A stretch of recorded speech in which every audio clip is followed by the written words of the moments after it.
صدای انجیل تقدیم می کند. درود بر شنوندگان ارجمند. این صدای انجیل است، تنها صدای راستی و حقیقت که از ازل بوده و تا ابد خواهد بود. برنامه‌های ما همه روزه و در همین ساعت از رادیو روی امواج کوتاه پخش می شود. شما می توانید از طریق شبکه‌های اجتماعی فیسبوک، گوگل پلاس و یوتیوب با تایپ فارسی رادیو صدای انجیل با ما در تماس باشید. آدرس ایمیل ما از این قرار است: radioenjil@gmail.com. تکرار می کنم، آدرس ایمیل ما radioenjil@gmail.com و تلفن تماس ما 201 616 920 1791. تکرار می کنم، 201 616 920 1791. از شما دعوت می کنیم که به برنامه این ساعت صدای انجیل توجه فرمایید.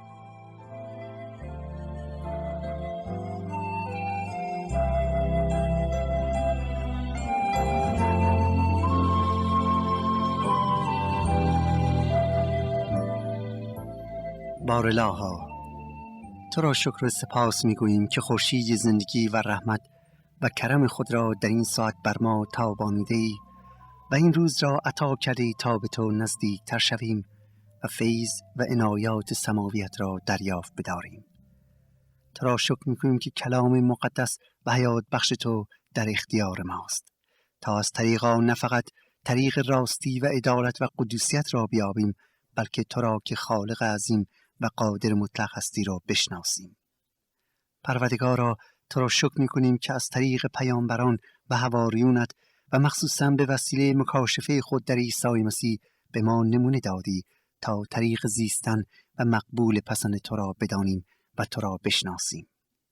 پس ای پدر آسمانی، اکنون که توجه خود را معطوف به مطالعه زندگی رسولان مقدست می‌گردانیم، به ما حکمت بده تا نه فقط طریق تو را بیابیم، بلکه با قدرت تو برای دیگران نمونه باشیم، همان گونه که گذشتگان برای ما نمونه شدند. ما را یاری بده خداوند تا پاک و مقدس و عادل شویم.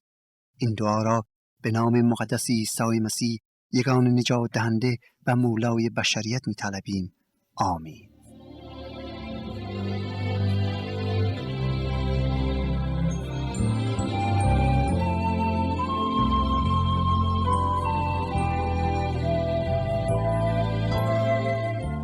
صدای انجیل تقدیم می کند زندگی و خدمات رسولان عیسی مسیح. اقتباس از کتاب اعمال رسولان، 5مین بخش از انجیل مقدس.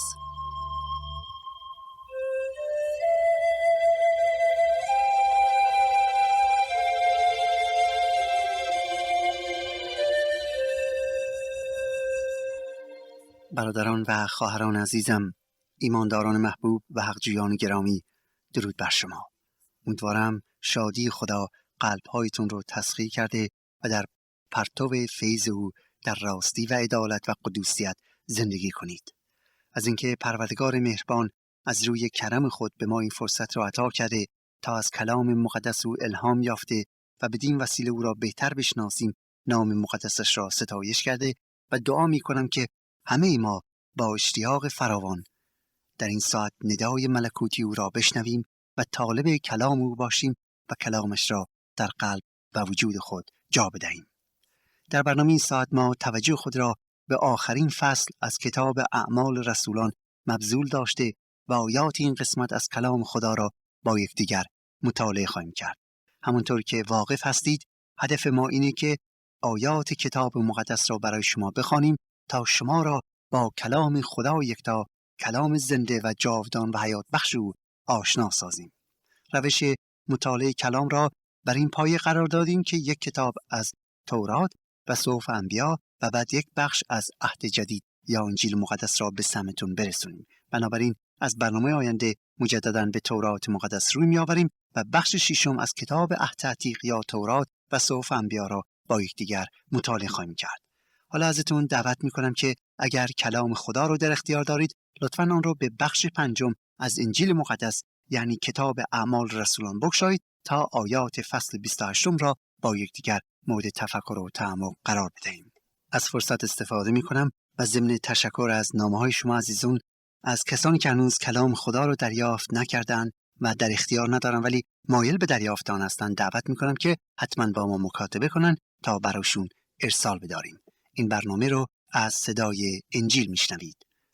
خدمتتون عرض کنم که فصل 28 با ورود پولس رسول به جزیره مالت پس از یک سفر دریایی بسیار خطرناک و متلاشی شدن کشتی او آغاز میشه.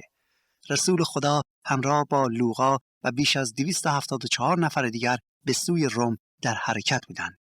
غالب مسافران کشتی زندانیانی بودند که به وسیله سربازان رومی به روم برده می‌شدند تا در آنجا گلادیاتور بشن و یا به وسیله شمشیر هم نوع خود و یا به وسیله حیوانات درنده در میدان بزرگ شهر و در برابر چشمان امپراتور و تماشاچیان روم از بین بروند.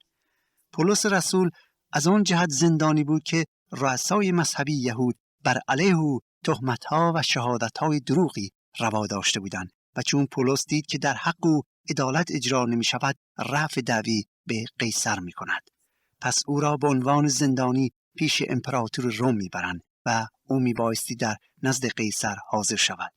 در این سفر دریایی بسیار طولانی پولس فرصت زیادی داشت که با بت پرستان که هم سفر او بودند صحبت کنه و آنها را در تاریک‌ترین لحظات زندگیشون یاری بده و امید ببخشد.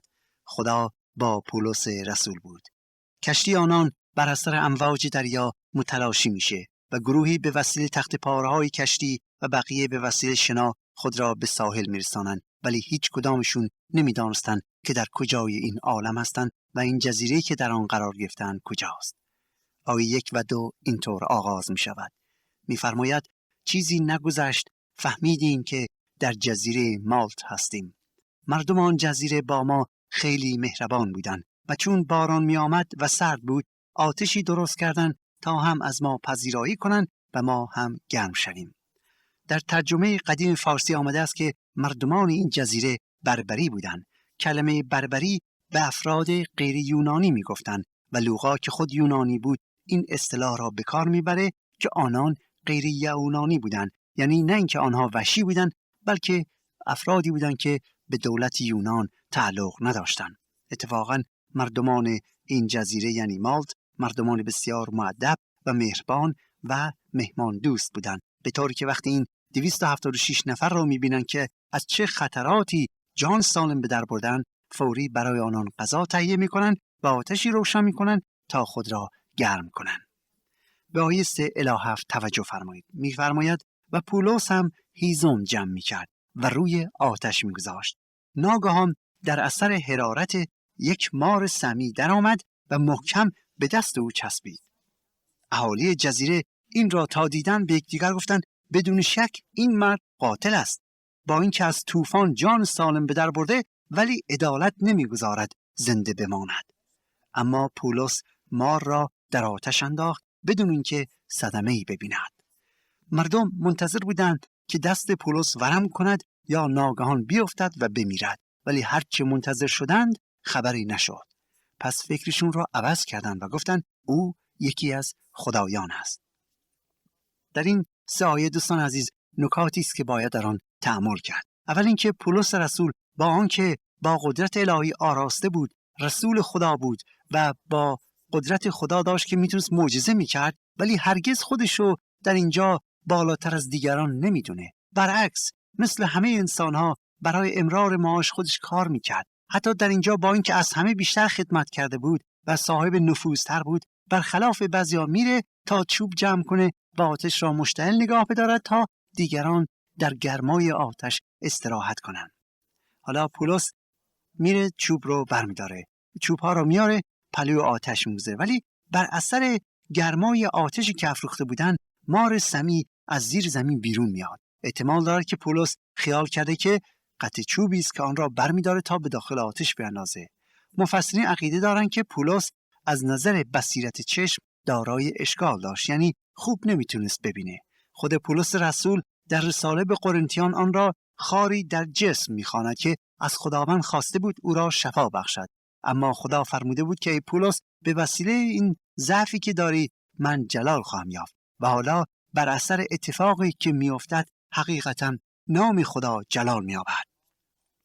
مردم جزیره مالت که بت پرست بودن وقتی دیدن که مار بر دست پولسه گفتن که ببین پولس میبایستی قاتل بوده. چرا؟ چون به هر حال اون زندانی روم بود. با خودشون خیال کردن که این حتما آدم کشته و با اینکه ببینید از طوفان جان سالم به در برده ولی الان عدالت یقه او را گرفته و او را خواهد کشت. پس منتظر بودن که پولس بمیره، ولی هر چه صبر کردن که ببینن آه دست پولس ورم میکنه و یا اینکه بیفته و بمیره، دیدن هیچی نمیشه. از این رو شگفت زده شدن و فکرشون رو عوض کردن که گفتن که لابد این یکی از خدایان است که حتی مار هم نمیتواند به او ضرر برسونه. دوستان عزیز، بایستی بگم که افرادی که در جزیره مالت بودن آنها نه از خدا یکتا اطلاعی داشتن و نه از عیسی مسیح معجزه‌گر. برای همین بود که فکرشون رو فوری عوض میکنن. چرا؟ چون بت پرستا خدایان بیشماری داشتن و برای هر چیزی خدایی داشتن. حالا که میبینن که این مار به دست پولس زد ولی پولس رو مجروح نکرد و نکشت، میگن پس لابد این همون خدایی است که بر طبیعت قدرت داره و مسلط داره. دوستان عزیز، اگر به خاطر داشته باشید عیسی مسیح قبل از اینکه به آسمان صعود کنه به شاگردانش فرموده بود که وقتی بشارت انجیل رو برسونن حتی اگر مارهای سمی هم به آنها بزند آنان ضرری نخواهند دید. به طوری که در انجیل مرقس فصل 16 از آیه 17 اینطور می‌خوانیم. مسیح میگوید کسانی که ایمان بیاورند با قدرت من روح‌های ناپاک را از مردم بیرون می‌کنند و به زبان‌های تازه حرف می‌زنند، حتی می‌توانند دست به مار بزنند و در امان باشند، زهر بخورند و صدمه نبینند، دست روی سر مریض‌ها بگذارند و شفا بدهند. حالا در واقع گفتار عیسی مسیح عملاً ثابت میشه. دوستان عزیز، نکته قابل توجه این است که عیسی مسیح نمیگوید بروید دست به مار بزنید و قدرت مرا آزمایش کنید و بدانید که مار به شما نیش نمیزند. خیر. و پولس هم عمدن نمیره مار را برداره. خیر، اتفاقا کلام خدا میگوید ما اجازه نداریم خدای خود را، گفتار خدای خود را آزمایش کنیم. چرا؟ چون یک نوع شک محسوب میشه. اگر خداوند چیزی گفته است ما بایستی به حرف او وفادار باشیم، قبول کنیم و اعتماد داشته باشیم و هیچ وقت به کلام خدا شک نکنیم. هرگز خدای خود را آزمایش نکنید. در عوض عیسی مسیح در این آیات میگوید وقتی که در مأموریت که من به شما عطا کردم شما در آن قرار گرفته باشید، بدانید هیچ نیرویی نمیتواند شما را از آن مأموریت باز دارد، البته به جز خود شخص. مسیح پولس را به وسیله قدرت خودش در امان نگاه می‌دارد و نمیگذارد مار به او ضرر برسونه. مطلب دیگر این که در اینجا نشان میدهد این مردم با آنکه هیچ چیزی از خدا یکتا نمی‌دانستند ولی به وسیله وجدانی که داشتند می‌توانستند در مورد عدل صحبت کنند. و دوستان عزیز، این امر ما را به یاد گفتار پولس رسول در رساله به رومیان می‌اندازد که در مورد روز داوری صحبت می‌کنه که در روز داوری آنانی که پیام الهی و مژده انجیل را شنیدند مطابق کلام خداوند داوری می‌شوند، ولی آنانی که پیام انجیل را نشنیدند خدا آنان را به وسیله وجدانشون داوری خواهد کرد. ببینید میگویند که این مرد ما بایستی قاتل باشه. چرا؟ چون حتی از طوفان هم جان سالم به در برده ولی عدالت در اینجا او را ول نکرده. مقصود عدالت در اینجا همون اعتقاد به یک خدای ناشناخته است، یعنی خدای واحد، هرچند چیزی در مورد آن نمی‌دانستند. به آیات 7 الی 14 توجه فرمایید که دنباله این واقعه را برای ما بازگو می‌کند. حضرت لوقا در ادامه بیان سفرش به روم همراه پولس بود می‌نویسد نزدیک ساحل همون جایی که ما پیاده شدیم ملکی بود متعلق به پوبیلوس استاندار آن جزیره. او ما را با خوشی به خانه پذیرفت و با کمال احترام 3 روز پذیرایی کرد. در همین وقت پدر استاندار مبتلا به تب و اسهال خونی بود.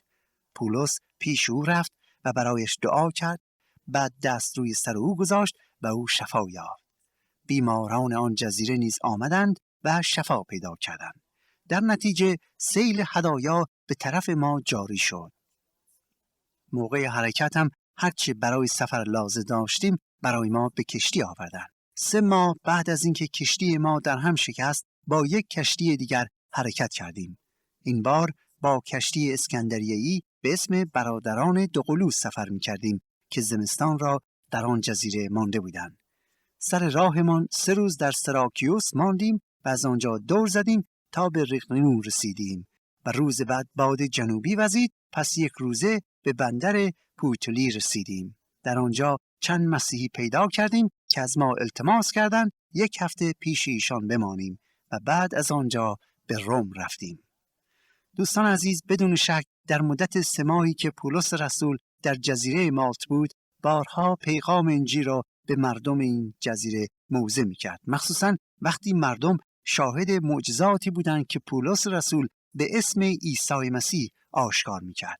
نکته جالب اینه که این تنها جایی است که ملاحظه می‌کنیم مردم هدایا به جهت خدمتی که پولس کرده بود می‌آورند. البته دلیل آن این بود که در رسم بت پرستی میبایستی هدایا تقدیم خدایان خود می‌کردند، ولی حالا چون آنان با قدرت خدا یکتا آشنا شده بودند، هدایا را در راه خدا به محتاجان میدهند، یعنی به پولس و به این 276 نفر زندانی، آنانی که کشتی خود را از دست داده بودند و هیچ چیزی نداشتند و میبایستی به روم برسند. از همه آنها بیشتر محتاج بودند. حالا هدایای خود را به محتاجان میدهند، به محتاجانی که در واقع خدا آنها را خلق کرده. و دوستان عزیز، این نشان می‌دهد که عملاً آنان در زندگیشون تغییرات بزرگی دیده و به یکتا پرستی روی آورده بودند، زیرا کلام خدا یکتا امر کرده است که از فقیران و محتاجان بایستی حمایت کرد. امروز در جزیره مالت به پاس خدمات حضرت پولس، درست در همان مکانی که او وارد این جزیره شد و خدا او را حفظ نمود و پیام یکتا پرستی را آورد، بندری هست به نام بندر پولس مقدس. سفر دریای پولس رسول و حضرت لوقا بیشتر از 5 ماه طول می‌کشه و سرانجام کشتی آنان به ایتالیا می‌رسد. از آیه 15 اینطور حضرت لوقا دنباله سفر را تشریح می‌کند. می‌فرماید مسیحیان روم شنیده بودند که ما می‌آییم، پس تا فروم سر راه ایپوس به پیشواز ما آمدند. بعضی هم در شهرک سمیخانه به استقبال ما آمدند. وقتی پولس آنها را دید، خدا را شکر کرد و جان تازه گرفت. سپس میگوید به روم که رسیدیم به پولس اجازه دادند هر جا که میخواهد زندگی کند. فقط یک نگهبان همیشه مراقب او بود. در این آیات متوجه میشویم که مسیحیت از همان ابتدا به روم نیز رسیده بود. این مسیحیان پولس را به وسیله نامه‌ای که قبلا او فرستاده بود میشناختند، ولی هیچ وقت خود پولس را ندیده بودند. آنها راه طولانی رو طی میکنند تا به استقبال رسول خدا بیایند و بدون این شک این امر سبب شادمانی و شفع پولس میگردد و میگوید پولس جان تازه گرفت. همچنین در اوایل ورود پولس به روم به او آزادی میدهند تا هر جا که بخواهد زندگی بکند، منتها تحت نظر بود. در این ایام بود که پولس رسالات زیادی به کلیساها می‌نویسد. وقتی به روم میرسند، روز بعد اولین کاری که پولس میکنه رفتن ملاقات به یهودیان آن شهره. او میخواد هر نوع سوء تفاهمی که بر اثر شهادت دروغ که احتمالاً آنان از هم مسلکان خود درباره او از اورشلیم شنیده بودند رو از بین ببره. به طوری که از آیه 17 میخوانیم: روز بعد از ورودمان به روم، پولس سران یهود آن محل را جمع کرد و به ایشان گفت: ای برادران، یهودیان اورشلیم مرا گرفتند و تحویل دولت روم دادند تا شکنجه‌ام بدهند، با اینکه نه به کسی آزاری رسانده بودم و نه به آداب و رسوم اجدادمون بی‌حرمتی کرده بودم. رومی‌ها از من بازجویی کردند و خواستند آزادم کنند، چون پی بردن کاری نکرده بودم که به درخواست سران یهود کشته بشوم. اما وقتی یهودی‌ها مخالفت کردند، مجبور شدم از قیصر دادخواهی کنم، بی آنکه نظر بدی به یهود داشته باشم. از شما خواهش میکنم امروز به اینجا بیایید تا ضمن آشنایی بگویم که این زنجیری که به دستهای من بسته‌اند به خاطر این است که ایمان دارم مسیح آمده است. آنها جواب دادند: ما چیزی به ضد تو نشنیده ایم، نه نامه‌ای از یهودیه داشتیم و نه گزارشی. تنها چیزی که درباره مسیحیان می‌داریم این است که همه جا از آنها بد میگویند. پس قرار شد یک روز دیگر بیایند. در آن روز دسته دسته به خانه او آمدند. پولس درباره سلطنت خدا و عیسی مسیح برای ایشان صحبت کرد. هرچه دلیل می آورد از 5 کتاب موسی و کتاب‌های پیغمبران بود. صبح که شروع کرد تا عصر صحبت را طول داد. بعضی ایمان آوردند و بعضی نیاوردند. ولی بعد از گفتگوی زیاد و رد و بدل کلمات، یهودیان از پولس جدا شدند. آن هم در حالی که این کلمات آخر پولس پی در پی در گوش‌هایشان صدا می‌کرد که روح پاک خدا چه خوب به اشعیای پیغمبر گفته است: به یهودی‌ها بگویید که میشنوند و میبینند ولی نمیفهمند، چون دلتون خیلی سخت و گوشتون خیلی سنگین شده است. چشمانتان را به روی معرفت خدا بسته اید، چون نمیخواهید ببینید و بشنوید و بفهمید و به طرف من برگردید تا شما را شفا دهم. پس بدانید که غیر یهودی ها به این نجات خدا دسترسی پیدا کردند و آن را خواهند یافت. حضرت پولس اول از همه میخواست بشارت انجیل را به سمع یهودیان برساند، آنانی که منتظر مسیح موعود بودند، آنانی که به کلام خدا معتقد بودند، آنانی که ایمان به خدا یکتا داشتند، آنانی که قوم خاص خدا محسوب میشدند. پس به هر جایی که میرفت اول به عبادتگاه یهودیان میرفت و درباره آمدن مسیح موعود صحبت میکرد. از تورات و صحف انبیا دلیل و برهان میآورد. چرا؟ زیرا در تورات و صحف انبیا بیش از 360 پیشگویی در مورد مسیح آمده است. و بعد از اینکه یهودیا پیام را شنیدند، آن وقت میرفت به سراغ غیر یهودیا تا پیغام خدا را به آنها نیز برسونه و بدین ترتیب پیام انجیل رو در کمتر از 40 سال به سرتاسر دنیای آن زمان از هند گرفته تا انتهای غرب یعنی روم میرسانند و از ملت‌ها و نژادهای مختلف به عیسی مسیح ایمان می‌آورند. یهودیان زیادی هم پیام پولس را پذیرفتند و البته این امر در تورات آمده بود که عده‌ای آن را میپذیرند و عده‌ای آن را نمیپذیرند. همونطور که در طول مطالعه این کتاب متوجه شدیم خیلی از یهودی‌ها هم گفتار پولس را قبول نکردند و به مسیح ایمان نیاوردند.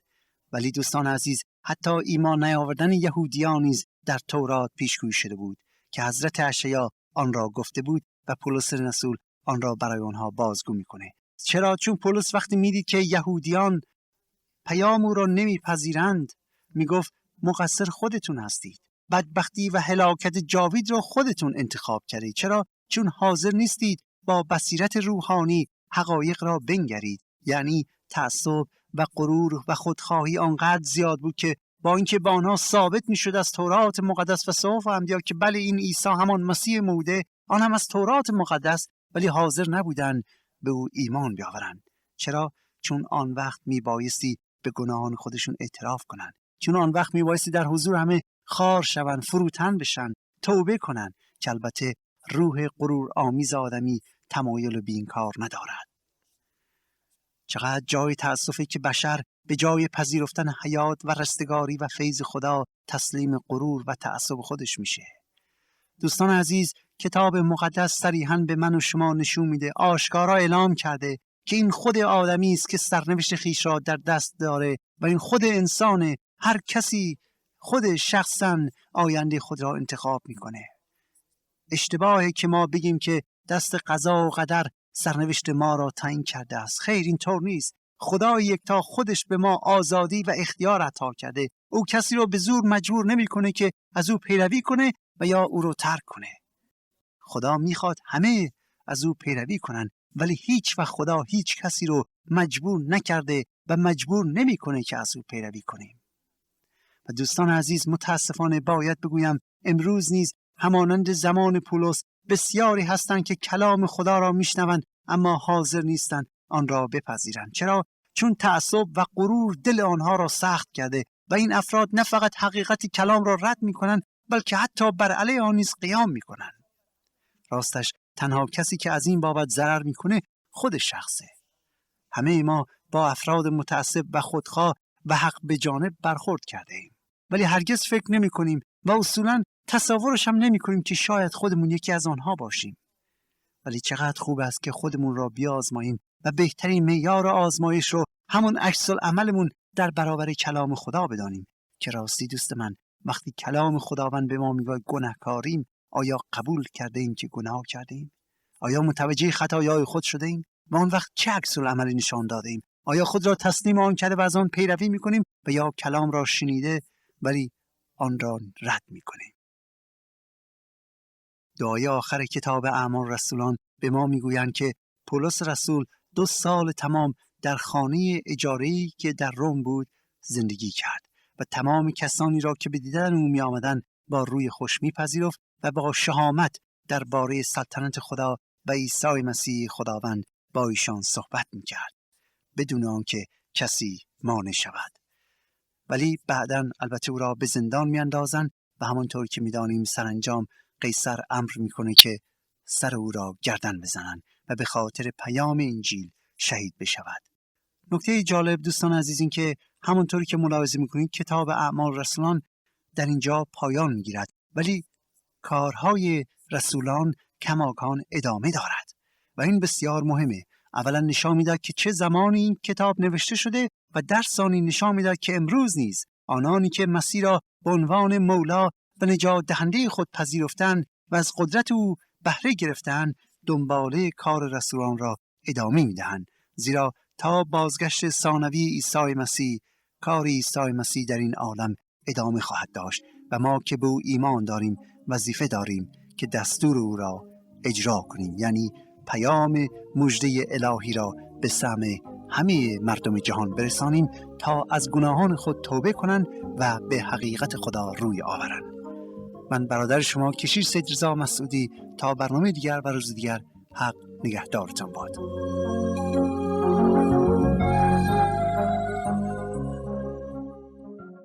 آنچه شنیدید برنامه‌ای بود از رادیو صدای انجیل. خوشحال می‌شویم که با ما مکاتبه کنید و از نشریات و ادبیات ما استفاده نمایید و از طریق شبکه‌های اجتماعی فیسبوک، گوگل پلاس و یوتیوب با تایپ فارسی رادیو صدای انجیل همراه ما باشید. همچنین از طریق تلفن و ایمیل نیز می توانید با ما تماس بگیرید. آدرس ایمیل ما از این قرار است: radioenjil@gmail.com.